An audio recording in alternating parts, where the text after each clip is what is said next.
New figures released by the UK's Office for National Statistics show the number of COVID-19 deaths could be higher by nearly 10,000 when compared to official government data. The Department of Health puts the number of fatalities at 35,341, an increase of 545 today, but it only includes deaths where the person tested positive for the virus. The Office for National Statistics puts the number nearly a third higher at over 44,000 people. It records all deaths where COVID-19 was mentioned on the death certificate. A separate figure from the ONS shows the number of excess deaths. This is how many people than average have died at nearly 55,000 by early May. Well, for more on those UK figures, I'm joined by Victoria Smith in London.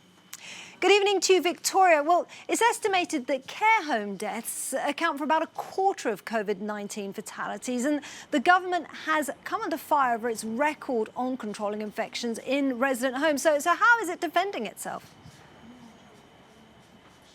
It certainly has come under fire. Yes, the Health Secretary, Matt Hancock, says that ministers will not rest until the care home epidemic is under control. He's vowed that care home residents will get the safety and security they deserve. But his words sound a little hollow, perhaps, to the opposition. Labour is accusing the government of denying problems and creating delays in the wake of the latest figures. Now, one care home boss as well has said that the sector had been more or less sidelined in favour of hospitals. And we heard in the briefing this evening that indeed the priority when lockdown began, when the seriousness of this illness became evident, the priority was testing in hospitals. And we know that the care home epidemic didn't actually hit the headlines, wasn't actually uncovered until much later on in lockdown, only about a month or so ago.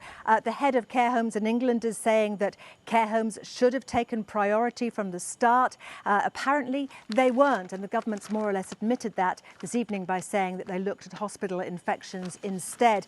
And looking back at those figures, as you mentioned, those care home deaths accounted for over 42% of COVID-related deaths in early May. That's in the week ending May the 8th. Now, that figure has started to fall, and England, if not Wales, if not Scotland, is reporting a lower level of deaths in care homes than in other European countries such as Germany and Spain.